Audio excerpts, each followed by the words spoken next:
നമ്മളെ കടകളിൽ അല്പം വിസ്മയിപ്പിച്ചുകൊണ്ട് രണ്ട് കുഞ്ഞു മാനികൾ മാത്രം കാണിച്ചുകൊണ്ട് ഞാൻ മാറിക്കൊള്ളാം. പ്രിയപ്പെട്ടവരെ, ഞാൻ കൂടുതൽ മുഖവരയിലേക്ക് ആശംസാ പ്രസംഗം ഞാൻ ഇങ്ങനെയാണ് നടത്തുക. ഞാൻ പ്രളയത്തിന്റെ രൂപപ്രസംഗത്തോടെ ആയതുകൊണ്ട് സഹകരിച്ച് നടത്തുന്ന പരിപാടികളുടെ ആശംസ നേരണമെന്ന് പറഞ്ഞപ്പോൾ ഒരു കൈയോട് വരണ്ടല്ലോ എന്ന് വിചാരിച്ചാണ് ഞാൻ ഇതുമായിട്ട് വന്നത്. മാധ്യമങ്ങളുടെ മായാലോകത്ത് മനസ്സുടക്കി കിടക്കുന്ന മനുഷ്യ മക്കളിലേക്ക് സുവിശേഷാശയങ്ങൾ, സവിശേഷ മൂല്യങ്ങൾ പകർന്നു നൽകാൻ എന്തെങ്കിലും ഒരു വിഷ്വൽ കൂടിയേ തീരൂ എന്നുള്ളത് കൊണ്ടാണ് ഞാൻ ഈ വേഷം കെട്ടിവിടെ നിൽക്കുന്നത്. ഈ വേഷം എന്നിലേക്കല്ല ക്രിസ്തുവിലേക്ക് ആകർഷിക്കാൻ വേണ്ടിയാണ് ഞാനൊരു മീഡിയമായിട്ട് നിൽക്കുന്നു എന്ന് മാത്രമേ ഉള്ളൂ. അതുകൊണ്ട് പ്രിയപ്പെട്ടവരെ, നമ്മൾ കൊച്ചുകുട്ടികളെ പറഞ്ഞു പഠിപ്പിക്കാറുണ്ട്, എന്തു നല്ല വീട്, ഞാൻ പിറന്ന വീട്, അച്ഛനുണ്ടു വീട്ടിൽ സ്വർഗമാണു വീട്. എന്തു നല്ല വീട്, ഞാൻ പിറന്ന വീട്, അമ്മയുണ്ടു വീട്ടിൽ സ്വർഗമാണു വീട്.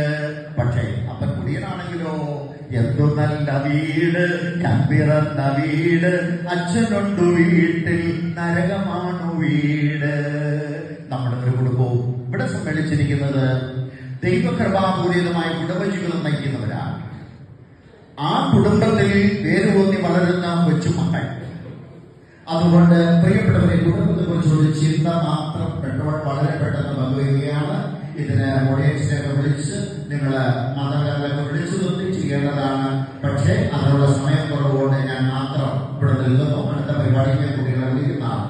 അപ്പൊ അതുകൊണ്ട് പ്രിയപ്പെട്ടവരെ, കുടുംബം ദൈവത്തിന്റെ ഭാരതത്തിൽ വിരിച്ച കുടുംബത്തിന്റെ കാവലാണ് നമ്മൾ ഓരോരുത്തരും. ആ കുടുംബത്തിന്റെ ഹെഡ് ഡിപ്പാർട്ട്മെന്റാണ് അപ്പനും അമ്മയും. അതിന് യൂണിവേഴ്സിറ്റിയാണ്. ആ യൂണിവേഴ്സിറ്റിയിലെ പാലക്കാടിനെ പഠിപ്പിച്ചു വിടുന്ന പ്രൊഫസർമാരും ഫാക്കൽറ്റീസാണ് രക്ഷകർത്താക്കൾ. ഇവിടെ ഇരിക്കുന്ന മക്കൾ നന്മ തിന്മകൾ കണ്ടു വളരുന്നത് കുടുംബത്തിലെ രക്ഷാകർത്താക്കൾ കൂടിയുണ്ടാകും.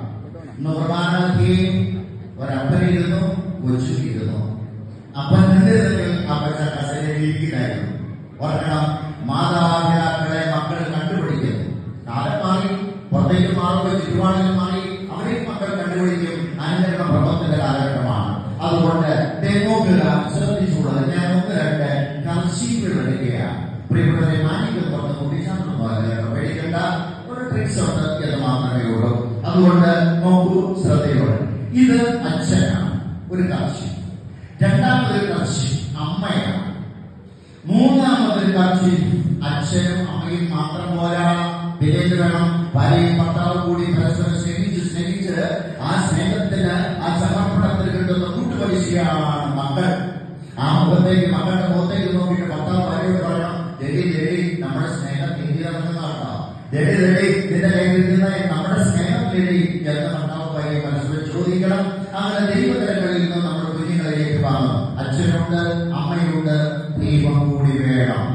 വലിയ കുടുംബാംഗങ്ങളെ, നിങ്ങൾ നിങ്ങളുടെ ജീവിതത്തെ നയിച്ചുകൊണ്ട് പോകുന്നത് ദൈവത്തിന്റെ അനുഗ്രഹം ഒന്ന് മാത്രമല്ലേ? ജീവിതം തകർന്നെന്ന് വിചാരിച്ച പല നിമിഷങ്ങളിലും ദൈവം കൈപിടിച്ചു നിൽക്കുന്ന സംഭവമുണ്ട്. അതുകൊണ്ട് അച്ഛനുണ്ട്, അമ്മയുണ്ട്, മക്കളുണ്ട്.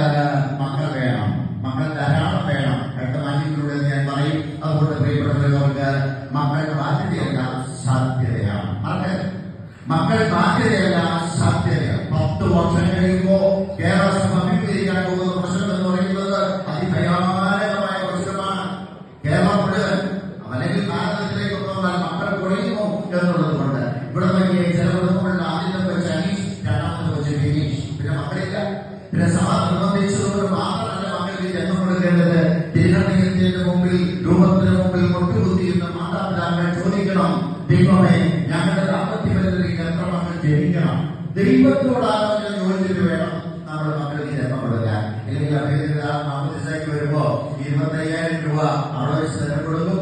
അതുപോലെ മക്കളുടെ സുരക്ഷിത ആയിട്ട് കുടുംബങ്ങൾക്ക് സാമ്പത്തിക സഹായം, സ്കോളർഷിപ്പുകൾ, വിവിധ പരിപാടികൾ അച്ഛൻ ഇനിയും ആസൂത്രണം ചെയ്ത് വരുന്നുണ്ട്. കേട്ടോ, ഓരോ കുഞ്ഞി ജനിക്കുന്നതോടും 5% ബ്രസ്റ്റ് ക്യാൻസർ റേറ്റ്.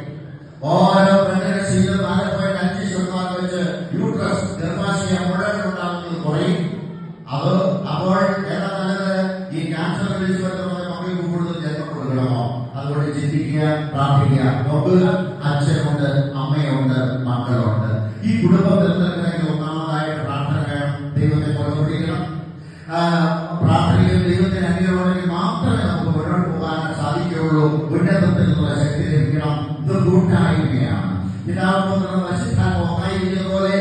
അച്ഛനമ്മയും വന്ന് ദൈവത്തിൻ പാവനമാ പദ്ധതി എല്ലാ കുടുംബങ്ങളും കൂടുമ്പോൾ ഇമ്പമല്ലോ. ഇമ്പമാകുന്ന കുടുംബം, ഒരുമിച്ച് പഠിക്കുന്ന കുടുംബം, ഒരുമിച്ച് യാത്ര ചെയ്യുന്ന കുടുംബം, ഒരുമിച്ച് ദിവാരാധനയിൽ പങ്കെടുക്കുന്ന കുടുംബം, അങ്ങനെ അച്ഛനും അമ്മയും മക്കളും എല്ലാവരും കൂടി സന്തോഷത്തോടെ നമുക്ക് വലിയൊരു കുടുംബം രൂപപ്പെട്ടിട്ടേ. അങ്ങനെ അനേകം വലിയ കുടുംബങ്ങളുടെ വലിയ സാന്നിധ്യം രൂപത മുഴുവനായിട്ട് ഉണ്ടാകട്ടെ എന്ന് നമ്മൾ ആശിക്കുകയും പ്രാർത്ഥിക്കുകയും ചെയ്യുമ്പോൾ എന്റെ പ്രിയപ്പെട്ടവരെ, നമ്മുടെ കുടുംബം അത് ദൈവം പ്രകാശം വരുത്തുന്ന കുടുംബങ്ങളായി മാറും. നോക്കുക, എനിക്ക് 3 അച്ഛനുണ്ടായിരുന്നു, അച്ഛനുണ്ടായിരുന്നു, അമ്മയുണ്ടായിരുന്നു, മക്കളുണ്ടായിരുന്നു. ദൈവം പ്രത്യക്ഷപ്പെട്ടപ്പോൾ നോക്കൂ, ഇതാണ് വലിയ കുടുംബം, ഇതാണ് സന്തോഷിച്ച കുടുംബം, ഇതാണ് സമാധാനപൂർണമായ കുടുംബം, ഇതാണ് ഐശ്വര്യപൂർണമായ കുടുംബം, ഇതാണ് കളർഫുള്ളായ കുടുംബം. ഈ കുടുംബം അതിന്റെ ചൈതന്യം കെടാതെ മങ്ങാതെ കാത്തു സൂക്ഷിക്കാൻ നമുക്ക് ഓരോരുത്തരും കഴിയട്ടെ എന്ന് നമുക്ക് പ്രാർത്ഥിക്കാം. അടുത്ത കൊച്ചു മാലികനായിട്ട് എനിക്ക് കുട്ടികളെ ആവശ്യമുണ്ട്. വരിക, പെൺകുട്ടികൾ 4 പേര് വരിക, 3 ആൺകുട്ടികൾ വരിക. ഈശോ വിളിക്കുന്നു, കുഞ്ഞുങ്ങളെ കുഞ്ഞുമക്കളെ എന്നരുവിൽ വന്നു നീടുവിൻ. മതിയാവും അല്ലെ? മതിയാവും. തെറ്റിന് നമുക്ക് സമയമില്ല. വരട്ടെ മോളെ, കടന്നു വരിക. ഈശോ വിളിക്കുക, കുഞ്ഞുങ്ങളെ കുഞ്ഞുമക്കളെ. ഇത് വിളിച്ചോളൂ, വീട്ടിൽ വിളിച്ചോളൂ.